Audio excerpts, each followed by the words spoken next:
રામાયણની અંદર એક મજાનો પ્રસંગ આવે છે કે રામાયણની અંદર જ્યારે 14 વર્ષનો વનવાસ પૂર્ણ થાય અને રામનું રાવણનું યુદ્ધ ચાલતું હોય ત્યારે 1, 2, 3, 4 કેટલા એવા બાણ મારે પણ રાવણ ઢળતો નથી. 31મું બાણ જ્યારે એની નાભીની અંદર લાગે છે અને એની અંદર જે કળશ હોય છે એ તૂટી જાય છે અને ત્યારે જામનગરનો જેમ કડો પડે અને એમ રાવણ હોય કકડ ભૂસ થઈને નીચે પડી જાય. અને ત્યારે રાવણ અત્યાર સુધી રામને વનવાસી કહીને બોલાવતા હતા. હવે એવું કહે છે પ્રભુ શ્રી રામ, હું આ પડી ગયો, મારે એક તમને સવાલ પૂછવો છે. પ્રભુ શ્રી રામ એની બાજુમાં જાય છે અને એને કહે છે, રાવણ એવું બોલે છે કે હું 171 ફૂટનો રાવણ, આ કદાચ તમારા ધ્યાનમાં નહીં હોય, રાવણ 171 ફૂટનો હતો. આ બ્રહ્માંડ આખું મારાથી હારે, હું એની સામે જીતું, એની ઉપર અમારો આધિપત્ય જમાવું. આ 9 ગ્રહ કે જેને હું મારા ઢોલિયા બાંધું, આ શનિ કે જેની પનોતીથી આખી દુનિયા બીવે એ મારાથી સામું જોઈને ધરધરે, આ હિમાલય કે જેને હું મારા 2 હાથથી ઊંચો કરી દઉં. અને દેવી પાર્વતી હોય ને એ એવું કે હવે રાવણને કામ પડે તો મહાદેવ તમે ત્યાં જાજો, એના નહીં મોકલતા, કારણ કે એ આખું હિમાલય ઊંચો કરે છે. હું આવો શક્તિશાળી રાવણ કે આ પવનને વાવવું હોય ને તો પવન મને પૂછવું પડે જમણી બાજુ વાવ ડાબી બાજુ વાવ.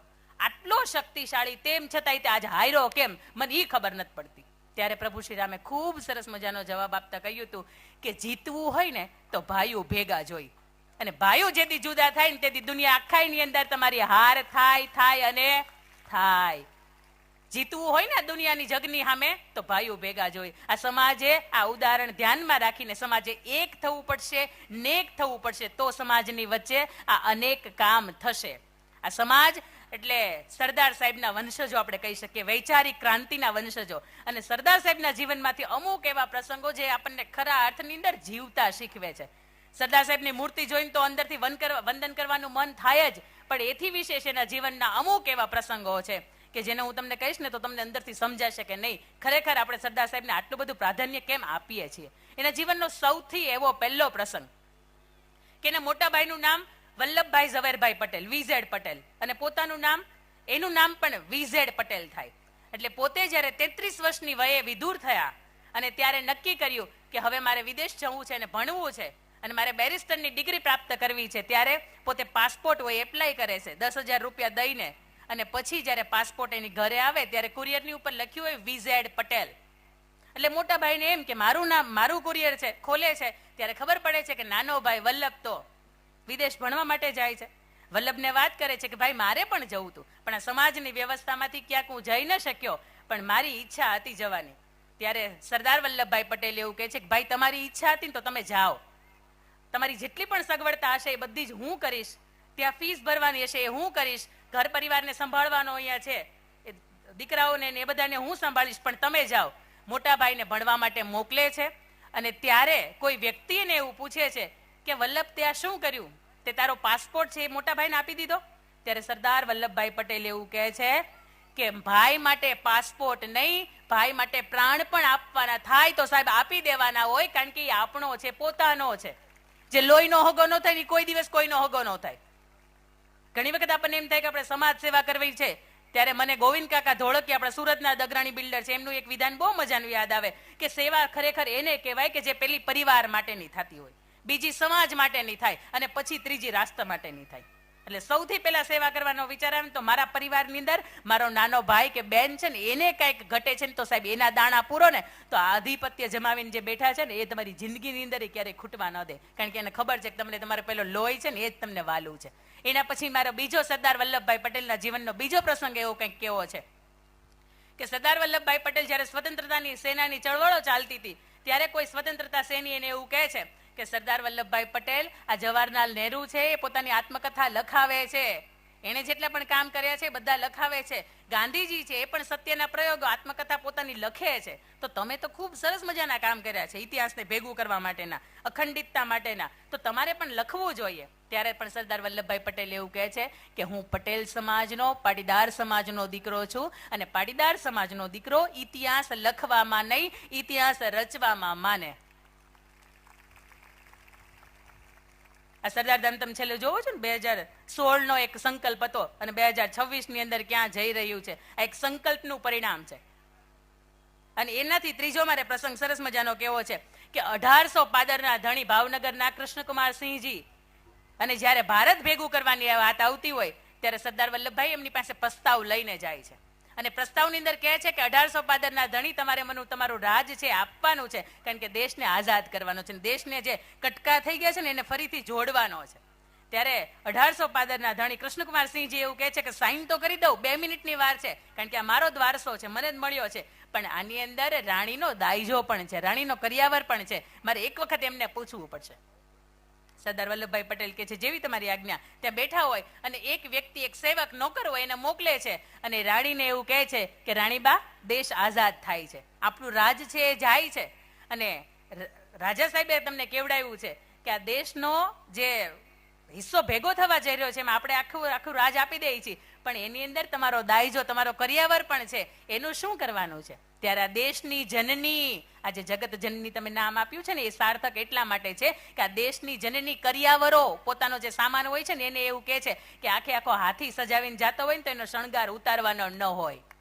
આ એટલા માટે નારી જે શક્તિ છે, દેશની જનની છે, એને એટલા માટે સર્વોચ્ચ આપણે સ્થાન આપ્યું છે. બીજું, સંયોગ અનુકાળે આજે 61મી કલ્પના ચાવલાની પુણ્યતિથિ પણ છે, એટલે આ દેશની દીકરીઓ ક્યાં જઈ શકે છે એનું પણ સરસ મજાનું ઉદાહરણ આપણી વચ્ચે છે. ત્યારે આ વાત 1800 પાદરના ધણીની વાત તમને સાબિત કરે છે કે આપણા પતિએ સમાજ માટે, આપણા ભાઈ માટે, આપણા પરિવાર માટે, આપણા ગામ માટે, આપણા સમાજ માટે, આપણા તાલુકા માટે, કે દેશ માટે, રાજ્ય માટે કે રાષ્ટ્ર માટે જ્યારે પણ કંઈક દેવાનો નિર્ણય થાય ને, એને કંઈક દેવાનો નિર્ણય કર્યો હોય ને, ત્યારે તમે તમારા કરિયાવરનું ન આપી શકો ને તો કાંઈ વાંધો નહીં, પણ એને જે એના હકનું, એને જે આપવું હોય ને એમાં 2 હાથ ખોલીને એને આપવા દેજો. કારણ કે સમાજ છે ને એ ખીચડીને કુકર જેવો છે, જેટલું ઘી ઢોળાય ને તો એ સમાજની વચ્ચે જ ઢોળાય અને બધાને લાભ મળે. અને એના પછીનો સરદાર વલ્લભભાઈ પટેલના જીવનનો છેલ્લો, એના પછીનો પ્રસંગ છે એ મારે તમને કહેવો છે. એ પ્રસંગની અંદર એવું છે કે સરદાર વલ્લભભાઈ પટેલ જ્યારે પોતાનું બેરિસ્ટરનું, પોતાનું વકીલાત પણ હતું એ છોડ્યા અને જ્યારે સ્વતંત્રતાની સેનાની અંદર જોડાયા ત્યારે અમદાવાદની અંદર ભાડાનું મકાન હતું ને એને ખાલી કરી દીધું. મણિબેનની ચિંતા, કોલેજની અંદર દીકરી ભણે તો આ મણિબેનને શું કરવું હવે, એટલે મણિબેનને એમના મિત્ર હતા એમને ત્યાં મૂકે છે. થોડા સમય પછી મણિબેન એટલા બધા ચિંતાની અંદર હોય, એટલા બધા પોતે વ્યથિત રહેતા હોય, ક્યારેક હિબકા ભરી ભરીને રડવા માંડે, એટલે એમના જે મિત્ર હતા એ સરદાર સાહેબ જ્યારે અમદાવાદ આવે છે ત્યારે એને એવું કહે છે કે મણિબેનને કદાચ ગોઠતું નહીં હોય, એમના જીવનની અંદર કોઈ પ્રશ્ન હશે કે જેના લીધે મણિબેન અમારી વચ્ચે સરસ રીતે રહેતા નથી. ત્યારે સરદાર સાહેબ એક બાજુ મણિબેનને લઈ જાય છે, એમના દીકરી, અને સરસ મજાનો એ તમે વાલક પાટિયા પાસે મણિબેન ચોક પણ કાનજીભાઈ ભાલાળા સરસ મજાના એમના સેવા ટ્રસ્ટની અંદર બનાવે છે, એટલે મણિબેન કોણ છે ને એની પણ આપણે ઉજાગર થાય.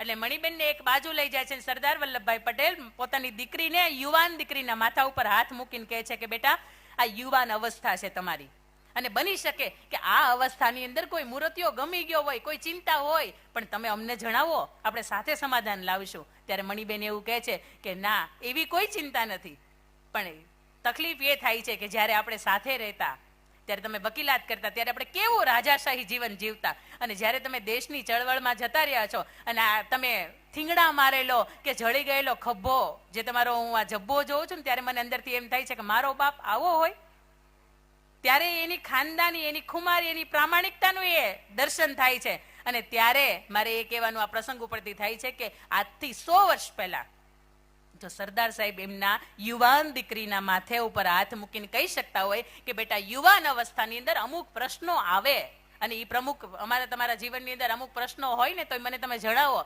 તો આજના મા બાપ ક્યાંક એ ભૂલ કરે છે. 18 થી 20 વર્ષના આપણા દીકરાને દીકરી થાય ને તો થોડોક એને સમય આપીને પૂછીએ કે બેટા, તારા જીવનની અંદર અમુક કોઈ એવા પ્રશ્નો છે કે જેના હલ લાવવા માટે તારે માની કે બાપની જરૂર પડે. કારણ કે 22 વર્ષની દીકરી જ્યારે પછી ઘરનું ઉમરું ઓળંગી જાય અને ત્યારે બધું હાથમાંથી જતું રહે, એના કરતાં જરૂરિયાત છે કે જ્યારે 18 થી 20 વર્ષનો સમયગાળો થાય ને ત્યારે દીકરા કે દીકરીને પૂછીએ કે જીવનની અંદર કોઈ એવો પ્રશ્ન ખરો કે જેની અંદર હું તમારું સોલ્યુશન લાવી શકતો હોય. ત્યારે અહીંયા દીકરા અને દીકરીઓ ખૂબ ભણ્યા, ખૂબ ગણ્યા, ખૂબ આગળ વધ્યા, પણ મારે એ કહેવું છે કે એટલા બધા તમે આગળ ભણી ગણીને એટલે આગળ બધા નહીં વધી જાજો કે જે માતાએ કે જે બાપે તમારા ઉપર પેટ ઉપર પાટા બાંધીને આખી જીવનની અંદર સંઘર્ષ કરીને પાય મૂડી બચાવીને જે તમને ભણાવ્યા છે, તો એને તમે અભણનું બિરુદ આપો. કારણ કે ઘણી બધી માતાઓ દીકરા એના કોલેજની અંદર ભણતા હોય કે ઇંગ્લિશ મીડિયમની અંદર ભણતા હોય ને પૂછે ને કે બેટા શું ભણો છો, શું તમારું રિઝલ્ટ આવ્યું, એટલે એવું કે ભાઈ તને શું ખબર પડે, તું તો અભણ છો, તને કે ઇંગ્લિશ વાંચતા આવડે છે.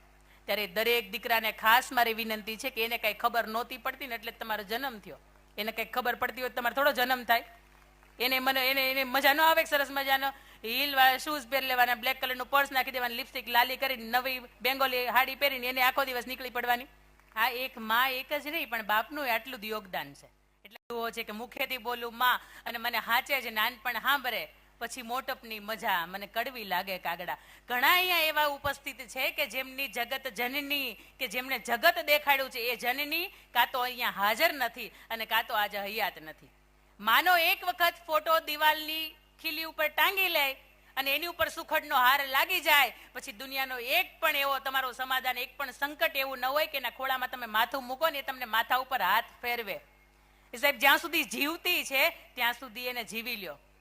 આપણું જીવન જે છે એને સમર્પિત છે. અને માં કદાચ તમારી સામે એક ભગવાન પ્રાણ લેવા માટે આવે ને તો માં એને એમ કહી દે તાર જોતા હોય ને તો મારા લઈ જા, પણ મારો દીકરો મેં 12 વર્ષની માનતા પછી અને પગમાં ચપ્પલ પહેર્યા વગર કેટલાય મેં ડુંગરા ચડ્યા છે ને ત્યારે મને સંતાન મેં દીકરો કે દીકરીનું મોઢું જોયું છે. આ માં છે. અને જગત જનની આ શીર્ષકની અંદર આપણે હેઠળ ભેગા થયા છીએ ત્યારે આજે માના હાથ સુધી ગયા છો ને, આજે માના હૈયા સુધી એ જાઓ. કારણ કે 22-24 વર્ષ જ રહેવાના છે. સરસ મજાનું એક આલિંગન તો આપો, ભેટી તો પડો કે મારી માં છે. જે છે એ જીવન છે.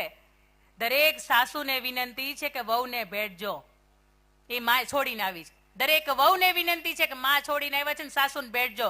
દેરાણી જેઠાણી છે ને એ ભેટજો. બાપ દીકરી 5 વર્ષના હતા ને ત્યારે જ ભેટા છે. મેં પપ્પાને એટલા માટે ખાસ કરીને બોલાવ્યા હતા કે આ દીકરી સંતાને સાસરે જાય ને ત્યારે જે નથી ભેટવાની, દીકરીને રોજ એના ભાગનો જે પ્રેમ દીકરાને આપો છો ને એને આપવાનો છે.